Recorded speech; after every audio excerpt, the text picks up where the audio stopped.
जय Hind and hello guys, स्वागत है आपका आपके अपने YouTube चैनल ज्ञानदेह होस्ट में। और इस वीडियो में मैं आपको बताने वाला हूं केंद्रीय विद्यालय संगठन यानी कि KVS Bal Vatika first 2, 3 and class first online form 2026-2027 के बारे में कि कैसे आपको फॉर्म फिलअप करना है। गाइस इस वीडियो के अंदर आपको कंप्लीट जानकारी दी जाएगी जिससे कि आप इस फॉर्म को बिना किसी मिस्टेक के भर पाएंगे। एंड गाइस अगर आपने इस वीडियो को देख करके फॉर्म भरा तो गाइस आपसे गलती से भी मिस्टेक नहीं होगी, और अगर आपने जरा सी भी गलती कर दी तो गाइज मेरिट लिस्ट तो बाद में आएगी, लॉटरी रिजल्ट तो बाद में आएगा, उसके पहले ही आपका फॉर्म रिजेक्ट हो जाएगा। इसलिए मैं नहीं चाहता कि आप उस सिचुएशन को फेस करें। आप इस वीडियो को अच्छे से देखिए, सुनिए, समझिए जो मैं आपको एक्सप्लेन कर रहा हूं। अगर कहीं पर कोई भी सवाल डाउट हो तो आप कमेंट के माध्यम से पूछ लीजिए, और अगर आपको कोई टेक्निकल इशू आ जाते हैं फॉर्म भरते समय तो आप यहाँ पर इस ईमेल आईडी के ऊपर इनको ईमेल कर सकते हैं। चलिए शुरू करते हैं। अगर आपने अभी तक वीडियो को लाइक शेयर नहीं किया हो तो फटाफट से वीडियो को लाइक शेयर करके चैनल को सब्सक्राइब कर ले। फिर जो लिंक मैंने आपको इस वीडियो को डिस्क्रिप्शन में दिया है आप ओपन कर लेंगे, आपके सामने इस फॉर्म की इन्फॉर्मेशन आ जाएगी।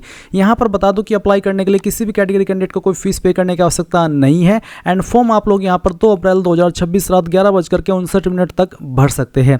फिर यहाँ पर आपको जानने को मिलेगा कि कौन सी क्लास के लिए मिनिमम एज लिमिट कितनी होती है और मैक्सिमम एज लिमिट कितनी होती है, वो आपको यहाँ पर दिया गया है। और जब आप आगे चल करके इस फॉर्म को भरेंगे तो वहाँ पर भी आपको पता चल जाएगा जिस भी क्लास पर आप अप्लाई कर रहे हो उस पर आपके बच्चे का एज किस डेट ऑफ बर्थ से लेकर के किस डेट ऑफ बर्थ के बीच में होना चाहिए, तब जाकर के वो एलिजिबल हो पाएगा। तो आपको आगे चल करके ये चीज़ पता चल जाएगी। तो इसलिए आपको वहाँ पर देख लेना है कि आपका बच्चा एलिजिबल है या फिर नहीं है। एंड किन किन डॉक्यूमेंट्स की इन्फॉर्मेशन आपको देनी है फॉर्म भरते समय वो भी आपको आगे इस वीडियो में अच्छे से बताया जाएगा। अब अगर आप अप्लाई करने के लिए एलिजिबल है यानी कि आपका बच्चा एलिजिबल है और आपने अभी तक ये फॉर्म नहीं भरा तो इंपॉर्टेंट लिंक के सेक्शन से apply online link for class first इसके ऊपर क्लिक करेंगे। देन आपके सामने यहाँ पर ये इंटरफेस आ जाएगा। यहाँ पर आ जाने के बाद में सबसे पहले आपको क्या करना है, रजिस्टर का ये जो यहाँ पर लिंक दिया है इसके ऊपर क्लिक करना है। अब आपके सामने कुछ ऐसा इंटरफेस आएगा। यहाँ पर आपको इंस्ट्रक्शंस दिए गए। अगर आप इनको हिंदी में रीड करना चाहे तो आप लैंग्वेज से हिंदी सेलेक्ट कर लीजिएगा। अगर इंग्लिश में चेक करना चाहते या वैसे देखना चाहते तो आप यहाँ से देख सकते हैं। अब ये सब इन्फॉर्मेशन चेक करने के बाद आप यहाँ पर I have read all the instructions इसके ऊपर क्लिक करेंगे। देन आपके सामने कुछ ऐसा इंटरफेस आएगा। अब आपको यहाँ पर अप्लाई फॉर क्लास में सेलेक्ट करना है कि आप बाल वाटिका फर्स्ट के लिए अप्लाई करना चाहते हैं या 2, 3 या फिर क्लास फर्स्ट, जिसके लिए भी अप्लाई करना है वही आप यहाँ पर सेलेक्ट कर ले। सभी डिटेल्स आपको इंग्लिश के कैपिटल लेटर में फिल करनी है। अब आता है फर्स्ट नेम ऑफ चाइल्ड यानी कि बच्चे का फर्स्ट नेम आप यहाँ पर लिखेंगे। फिर मिडिल नेम, नया है वो मिडिल नेम तो खाली छोड़ दे। उसके बाद में लास्ट नेम आपको यहाँ पर एंटर करना है। यहाँ पर आपको ये भी कहा गया कि यहाँ दर्ज की गई जानकारी को सबमिट करने के बाद संशोधित नहीं किया जा सकता, यानी कि बहुत ही सावधानी से आपको एक एक इन्फॉर्मेशन एक एक स्पेलिंग चेक करके भरनी है, क्योंकि एक बार आपने सबमिट कर दे तो आप इसको एडिट नहीं कर पाएंगे। अब आप यहाँ पर देखेंगे कि आपसे पूछे कि क्या बच्चा दिव्यांग है, अगर हाँ तो यस, नहीं तो आप नो कर देंगे। फिर बच्चे की डेट ऑफ बर्थ क्या है, आपका जो भी क्लास है जैसे कि क्लास फर्स्ट या फिर बाल वाटिका फर्स्ट 2, 3 उसमें जो DOB है बच्चों की वो कितनी रहनी चाहिए, किसके बीच में होनी चाहिए, वो आपको यहीं पर देखने को मिल जाएगा। अगर आप क्लास फर्स्ट पर अप्लाई कर रहे हैं तो आपको यहाँ पर बताया जाएगा कि आपका DOB इस DOB से लेकर के इस DOB के बीच में होना चाहिए। तो जो भी आपके बच्चे का DOB है वो आप यहाँ पर इस तरह से सिलेक्ट कर लेंगे जैसे कि मैं आपको सिलेक्ट करके दिखा रहा हूँ। फिर आप यहाँ पर एक सवाल देखेंगे कि क्या अभ्यर्थी KVS कर्मचारी का पुत्र या फिर पुत्री है, यानी कि जो बच्चा है उसके जो माता पिता है क्या वो KVS कर्मचारी है, अगर हाँ तो यस, नहीं तो आप नो कर देंगे। फिर ईमेल आईडी यहाँ पर आप डालेंगे अपनी, और फिर अपना नंबर भी डाल देंगे। ये नंबर बिल्कुल करेक्ट होना चाहिए क्योंकि इसके ऊपर OTP वेरिफिकेशन होता है। उसके बाद आप ये कैप्चा कोड यहाँ पर डालेंगे एंड देन रजिस्टर इसके ऊपर क्लिक करेंगे। रजिस्टर के ऊपर क्लिक करने के बाद गाइज आपके नंबर के ऊपर OTP सेंड किया गया है, तो आप क्या करेंगे, वो OTP जो आपको नंबर पर मिला है वो OTP यहाँ पर डालना है, ये कैप्चा कोड फिल करना है। कैप्चा कोड फिल करने के बाद आप यहाँ पर वेरीफाई इसके ऊपर क्लिक करेंगे। देन आपके सामने यहाँ पर कुछ ऐसा इंटरफेस आएगा जैसे कि आप वीडियो में देख सकते हैं। बेसिकली आपका रजिस्ट्रेशन सक्सेसफुल हो चुका है। आपको यहाँ पर login code, date of birth of child and आपका रजिस्टर्ड नंबर देखने को मिल जाएगा। ये इन्फॉर्मेशन बहुत ही जरूरी है, इसलिए आप इसका या तो स्क्रीनशॉट ले लें या फिर प्रिंट के ऊपर क्लिक करके, अगर आपके पास प्रिंटर नहीं है तो उसको PDF के रूप में सेव कर लें। अगर आप इसका स्क्रीनशॉट भी ले लेंगे तब भी ये जानकारी आपके पास सेफ हो जाएगी। अब आप यहाँ पर क्या करेंगे, आपको यहाँ पर क्लिक हियर इसके ऊपर क्लिक करना है। देन आपके सामने यहाँ पर ये लॉगिन का पेज आएगा इस तरह से। अब आपको यहाँ पर आपका लॉगिन कोड डालना है जो कि अभी आपको मिला है रजिस्ट्रेशन करने के बाद में। फिर यहाँ पर जो बच्चे की डेट ऑफ बर्थ अभी आपने फॉर्म भरते समय भरी वही डेट ऑफ बर्थ आपको अगेन कैलेंडर के ऊपर क्लिक करके सेलेक्ट कर लेनी है। उसके बाद में जो नंबर अभी आपने फोन का रजिस्टर किया वो नंबर यहाँ पर डालना है, ये कैप्चा कोड फिल करना है और लॉगिन के ऊपर क्लिक करना है। लॉगिन करने के बाद में आपके सामने कुछ ऐसा इंटरफेस आएगा जहां पर सबसे पहले आपको चाइल्ड इन्फॉर्मेशन देनी है। इसमें यहाँ पर कुछ इन्फॉर्मेशन इन्फॉर्मेशन आपकी भरी हुई है जो कि अभी आपने रजिस्ट्रेशन करते समय भरी है, और कुछ इन्फॉर्मेशन अभी आपको यहाँ पर भरनी है। तो जैसे कि यहाँ पर एक है DOB सर्टिफिकेट नंबर, यहाँ पर जन्म प्रमाण पत्र संख्या बच्चे की आपको देनी होगी। अब आपके मन में सवाल होगा कि बच्चे का जन्म प्रमाण पत्र नहीं है, तो गाइज अगर बच्चे का जन्म प्रमाण पत्र नहीं है तो आप इस फॉर्म को नहीं भर सकते। तो यहाँ पर जो भी आपके बच्चे का जन्म प्रमाण पत्र है उसका जो संख्या है वो यहाँ पर आपको डाल देनी है। उसके बाद में है बच्चे का आधार नंबर। ये जो बच्चे का आधार नंबर है, अगर बच्चे का आधार कार्ड बना हुआ है तो आप उसका जो 12 डिजिट का आधार नंबर है वो डाल दें। अगर नहीं बना हुआ है तो कोई भी इशू वाली बात नहीं है, क्योंकि ये जो आधार है ये कंपलसरी नहीं है। इसके बाद मदर टंग, बच्चे की जो मदर टंग है यानी कि मातृभाषा वो क्या है, जो भी है वो आप सिलेक्ट कर लेंगे।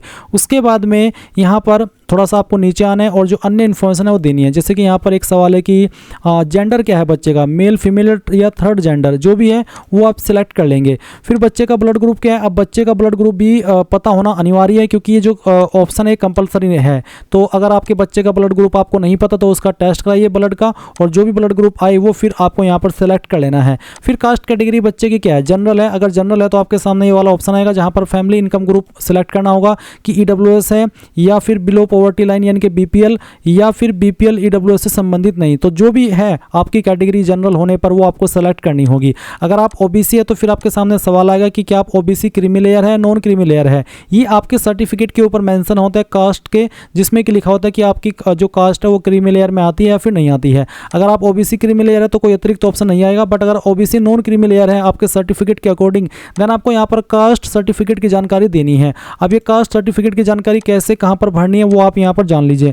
मैं आपको डेमो के लिए कास्ट सर्टिफिकेट से इन्फॉर्मेशन दिखाता हूँ ताकि आपको बता पाऊँ कि किस तरह से आपको आपके कास्ट सर्टिफिकेट की जानकारी भरनी है।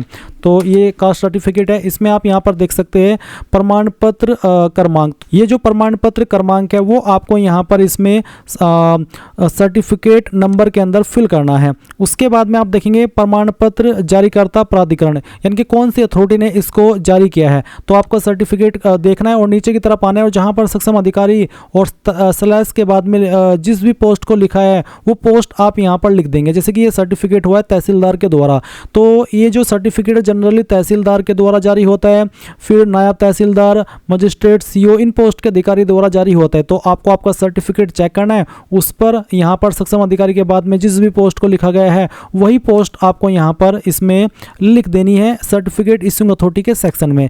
फिर किस डेट में जारी हुआ है तो आपको सर्टिफिकेट देखना है, और जहाँ पर जारी दिनांक है, जारी दिनांक के सामने जो भी डेट लिखी हुई है वो डेट आपको यहाँ पर कैलेंडर के ऊपर क्लिक करके इस तरह से सिलेक्ट कर लेनी है, जैसे कि मैं आपको सिलेक्ट करके दिखा रहा हूँ। तो इस तरह से आप ये जानकारी भरेंगे। एंड गाइज अगर आपकी कैटेगरी SC ST है तो भी आपके सामने यहाँ पर कास्ट सर्टिफिकेट की जानकारी फिल करने का ऑप्शन आएगा। आपको सेम तरीके से सर्टिफिकेट नंबर देना है जो कि आपको यहाँ पर प्रमाण पत्र क्रमांक संख्या के सामने दिया गया है, ये नंबर आप यहाँ पर डाल देंगे। उसके बाद में कौन सी अथॉरिटी ने जारी किया है वो आप यहाँ पर सक्षम अधिकारी स्लैश के बाद में जो पोस्ट लिखी है वो यहाँ पर लिख देंगे, और किस डेट में जारी हुआ है वो आप यहाँ पर सेलेक्ट कर लेंगे। अब आप यहाँ पर सेव एंड कंटिन्यू इसके ऊपर क्लिक करेंगे। अब आपके सामने यहाँ पर पेरेंट डिटेल का सेक्शन आ चुका है। यहाँ पर पूछा है कि क्या आप एकल अभिभावक है, यानी कि आर यू सिंगल पेरेंट। अगर है तो आपको यहाँ पर यस करना होगा। यस करने पर आपको बताना होगा कि आप माता है बच्चे के या फिर पिता है, जो भी है वो आपको सिलेक्ट करना होगा और फिर उसकी जानकारी देनी होगी। बट अगर आप सिंगल पेरेंट नहीं है तो आप यहाँ पर नो कर देंगे, और नो करने के बाद में यहाँ पर माता और जो पिता दोनों के आप विवरण यहाँ पर देंगे। तो पहले तो आपको यहाँ पर जो माता जी है बच्चे की उसकी डिटेल्स देनी है। तो टाइटल में मिस या फिर लेट, तो जो भी है टाइटल वो सेलेक्ट कर लेंगे। लेट उनके सामने लगता है जो कि स्वर्गीय होते हैं, यानी कि जिनकी मृत्यु हो चुकी होती है, और अगर आप अभी जिंदा है तो आप यहाँ पर MS सेलेक्ट करेंगे। उसके बाद में फुल नेम, तो जो भी बच्चे की माता जी है उनका नाम आपको यहाँ पर पूरा नाम डाल देना है। फिर नेशनलिटी में इंडियन सेलेक्ट कर लेंगे। उसके बाद में कंट्री ऑफ रेजिडेंस में इंडिया सेलेक्ट करना होगा, और फिर कौन सी स्टेट के निवासी है वो स्टेट भी सेलेक्ट कर लेनी है। फिर सिटी ऑफ रेजिडेंस में बताना कि कौन सी सिटी के निवासी है, वो सिटी आप यहाँ पर डाल दीजिएगा। एड्रेस आपका क्या है, प्रेजेंट एड्रेस आपको यहाँ पर भरना होगा, और आपको यहाँ पर ये कहा है कि क्या आप इस पते पर वर्तमान में निवास कर रहे हैं। प्रवेश वर्तमान पते के आधार पर प्रदान किया जाएगा, यानी कि जो आपका बच्चा है उसमें उसको जो प्रवेश मिलेगा वो वर्तमान पते के आधार पर ही दिया जाएगा। और अब आप यहाँ पर जो आपका पिन कोड है वो भी डाल देना। इसके बाद में नीचे आप देखेंगे क्या आप चाहते कि माता का आवासीय पता पिता के आवासीय पता फील्ड में सहमति ही लिखा जाए, यानी कि अगर आपके माता यानी कि जो बच्चे के माता या फिर पिता है उनका जो एड्रेस है वो एक ही है, अलग अलग नहीं है, और आप चाहते हैं कि जो एड्रेस आपने माता जी के एड्रेस सेक्शन में भरा है वो पिताजी के सेक्शन में भी ऑटोमेटिकली आ जाए, तो आप यहाँ पर यस कर देंगे। अगर अलग अलग दोनों एड्रेस है तो आप नो करके अलग से नीचे जो फादर का एड्रेस है वो भर सकते हैं। अब आप यहाँ पर जो नंबर है माता जी का बच्चे के वो यहाँ पर डालिएगा। उसके बाद में जो उनकी हाईएस्ट क्वालिफिकेशन है वो आपको यहाँ पर सेलेक्ट कर लेनी है। फिर पूछे कि क्या आप सरकारी कर्मचारी है, अगर आप सरकारी कर्मचारी है तो आपको यस करना होगा, अगर आप सरकारी कर्मचारी नहीं है तो आप नो करेंगे। तो यहाँ पर गाइज अगर आप यस करते हैं तो यस करने पर आपको ऑक्यूपेशन बताना होगा कि central government, defence, paramilitary, ex serviceman हो या फिर central government other department, central government PSU autonomous body, state government PSU या फिर ऑटोनोमस बॉडी, यानी कि किस तरह के डिपार्टमेंट में है आप गवर्नमेंट में वो आपको बताना है। फिर यहाँ पर जो ऑर्गेनाइजेशन है यानी कि एग्जैक्ट आपको आपकी संस्था का नाम यहाँ पर लिखना होगा, और अगर आप नहीं है तो आप इसको नो कर सकते हैं, फिर आपको ये जानकारी भरने की आवश्यकता नहीं पड़ेगी। बट गाइज मैं आपको बता दूं कि ये जो फॉर्म है वो मेनली जो गवर्नमेंट डिपार्टमेंट के अंदर काम करते हैं उन्हीं के बच्चे भरते हैं या फिर वही लोग भरते हैं। वैसे इसको भर सकते हैं बट जो प्रेफरेंस है वो उन्हीं को मिलती है जो कि गवर्नमेंट डिपार्टमेंट में काम करते हैं। तो इसलिए मैंने यहाँ पर इस ऑप्शन में यस किया कि क्या आप सरकारी कर्मचारी है, ताकि जो मेन संख्या है इस फॉर्म को भरने की उनको पता चले कि कहाँ पर क्या जानकारी किस तरीके से भरनी है। तो इसमें यहाँ पर ऑक्यूपेशन आपको सिलेक्ट कर लेना होगा।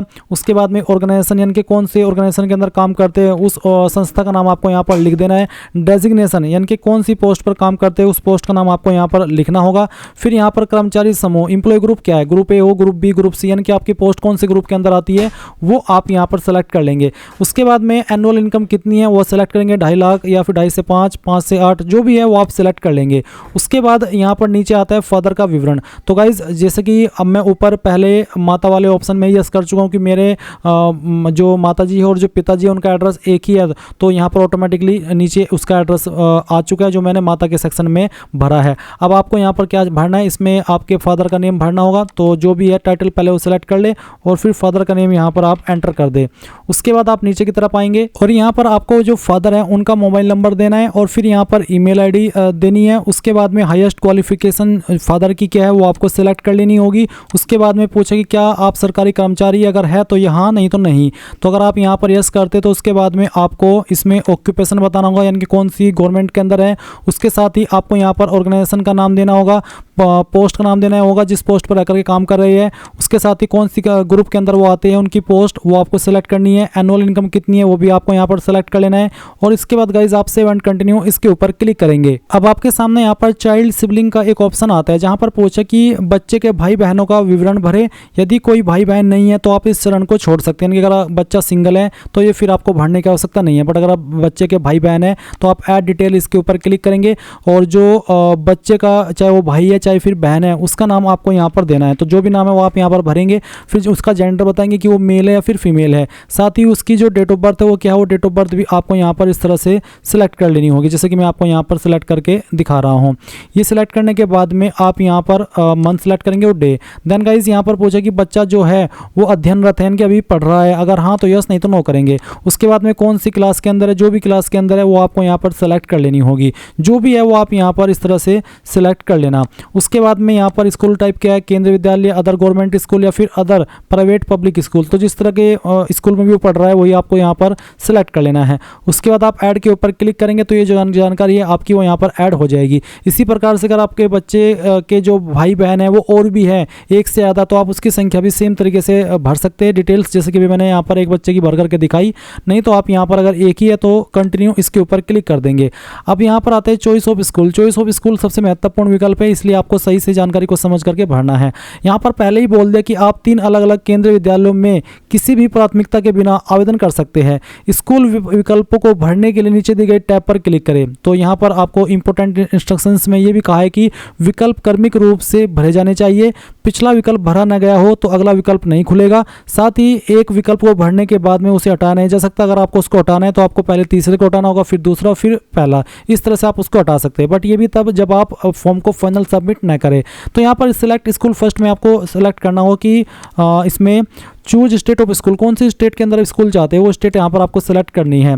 उसके बाद में यहाँ पर आपको उस स्टेट के अंदर जो स्कूल है वो देखने को मिल जाएंगे। तो आपको यहाँ पर जो भी स्कूल में चाहिए वो आप यहाँ पर आपकी चॉइस के अकॉर्डिंग सिलेक्ट कर लीजिए। चलिए मैं डेमो के लिए कोई एक स्कूल यहाँ पर आपको सिलेक्ट करके दिखाता हूँ और फिर आपको उसके आगे का जो प्रोसेस है वो बताता हूँ। जैसे कि मैंने यहाँ पर ये सिलेक्ट कर लिया। अब ये सिलेक्ट करने के बाद में यहाँ पर स्पॉन्सरिंग एजेंसी तो आप पहले ही भर चुके हैं, यानी कि कौन सी स्टेट के अंदर जो माता पिता वो काम करते हैं वो यहाँ पर आता है। उसके बाद में निवास से विद्यालय की दूरी, तो यहाँ पर 8 किलोमीटर या बराबर, यानी कि जहाँ पर आपका निवास है उससे ये जो आपने विद्यालय सेलेक्ट किया है वो 8 किलोमीटर या उसके बराबर या उससे अधिक है, जो भी है वो आप सिलेक्ट कर लेंगे। अगर ये सिलेक्ट करते हैं तो आपको यहाँ पर बोला है कि कुछ अतिरिक्त ऑप्शन नहीं आया। अगर आप 8 किलोमीटर से अधिक ये सिलेक्ट करते हैं तो भी यहाँ पर कोई अतिरिक्त ऑप्शन नहीं आया। तो चलिए जो भी है आपके निवास से जो स्कूल आपने सेलेक्ट किया है उसकी दूरी वो आप यहाँ पर सेलेक्ट कर लेंगे, 8 से कम या बराबर या फिर उससे अधिक। फिर 1.5 में पूछा है कि पिता माता का चुनाव करें जिनकी सेवा प्राथमिकता श्रेणी एवं स्थानांतरण के आधार पर प्रवेश का निर्णय होगा। तो आपको यहाँ पर माता का के आधार पर एडमिशन का प्रोसेस फॉलो करें या फिर पिता के, तो जिसके आधार पर भी करें वो आप सेलेक्ट कर लेंगे। अब यहाँ पर आपको इसमें 1.7 देखने को मिलेगा। तो इसमें पूछा कि माता का स्थानांतरण पिछले 7 वर्षों के भीतर हुआ है। अगर हुआ है तो आप यहाँ पर यस करेंगे, नहीं तो आपको नो करना है। अगर आप यस करते हैं तो फिर आपको यहाँ पर नेक्स्ट चॉइस इसके ऊपर क्लिक करना है। अगर आप नो करेंगे तो भी आप यहाँ पर नेक्स्ट चॉइस इसके ऊपर क्लिक कर देंगे। उसके बाद में गाइज अगर मैं यस करता हूँ, नेक्स्ट चॉइस इसके ऊपर क्लिक करता हूँ, तो मेरे सामने ये जो चॉइस है तो भरी जा चुकी है। अब मैं अगली चॉइस के ऊपर आ चुका हूँ। अब आपको यहाँ पर अगली प्रेफरेंस देनी है। इसी प्रकार से मैंने यहाँ पर अगेन उत्तर प्रदेश सेलेक्ट किया। फिर यहाँ पर आपको अगले जो स्कूल है उसकी प्रेफरेंस देनी है। तो जिसको भी आप प्रेफरेंस के रूप में देना चाहते हैं वो आप यहाँ पर सेलेक्ट कर लेंगे और उसके बाद में सेम तरीके से आप यहाँ पर बताएंगे कि किसके आधार पर आपको जो एडमिशन है बच्चे का वो चाहिए, कौन सी कैटेगरी के अंतर्गत आप आते हैं वो कैटेगरी ऑटोमेटिकली यहाँ पर सिलेक्टेड है। फिर पूछा कि पिछले 7 साल के अंदर कोई ट्रांसफर हुआ है, अगर हाँ तो यस, नहीं तो आप नो करेंगे। फिर उसके बाद में आप यहाँ पर नेक्स्ट चॉइस इसके ऊपर क्लिक करेंगे। तो यहाँ पर पहले तो डिस्टेंस वाला ऑप्शन सेलेक्ट करना होगा। जैसे कि इसमें एक सवाल है कि जो निवास की दूरी है, आपके निवास से स्कूल की दूरी है वो 5 किलोमीटर या उसके बराबर या फिर उससे अधिक, जो भी है वो आप सेलेक्ट कर लेंगे। तो ये देने के बाद में आप यहाँ पर नीचे नेक्स्ट चॉइस इसके ऊपर क्लिक करेंगे। ये सेक्शन भी आपका भरा जाएगा। उसके बाद में आप यहाँ पर स्कूल 3 वाले सेक्शन पर आ जाएंगे। अगेन यहाँ पर आपको स्टेट सेलेक्ट कर लेनी है। उसके बाद में स्कूल कौन सा आप प्रेफरेंस देना चाहते हैं वो आपको यहाँ पर सेलेक्ट करना होगा। ये सेलेक्ट करने के बाद में आप यहाँ पर इसमें सेम तरीके से स्कूल, आपके निवास से स्कूल की दूरी 5 किलोमीटर या उसके बराबर या उससे अधिक, जो भी है वो आप सेलेक्ट कर लेंगे। फिर यहाँ पर किसके आधार पर आप प्राथमिकता दे रहे हैं एडमिशन की वो सेलेक्ट करना होगा, माता या पिता। जैसे कि अभी आपने 2 स्कूल की भरी है, ट्रांसफर हुआ है पिछले 7 साल के अंदर, अगर हाँ तो यस, नहीं तो नो करेंगे और उसके बाद सेव एंड कंटिन्यू इसके ऊपर क्लिक कर देंगे। तो आपकी यहाँ पर तीनों चॉइस भरी जा चुकी है। अब आप अगर कोई चॉइस को रिमूव करना चाहते तो कर लीजिए, नहीं तो आप यहाँ पर इस वाले सेक्शन पर आ जाएंगे जो कि आपके सामने है। अब आप यहाँ पर क्या करेंगे, इसमें एक ऑप्शन है कि विगत 7 वर्षों के स्थानांतरण विवरण निम्नलिखित तालिका में भरे, दिनांक 1/4/2019 से लेकर के 31/3/2026 तक। यानी कि पिछले 7 सालों के अंदर अगर जो ट्रांसफ़र है वो हुआ है तो उसकी इन्फॉर्मेशन आपको देनी है। वो कैसे देंगे देख लीजिए। ऐड डिटेल इसके ऊपर क्लिक करेंगे। यहाँ पर किसका ट्रांसफ़र डिटेल आप भर रहे हैं वो सेलेक्ट करेंगे।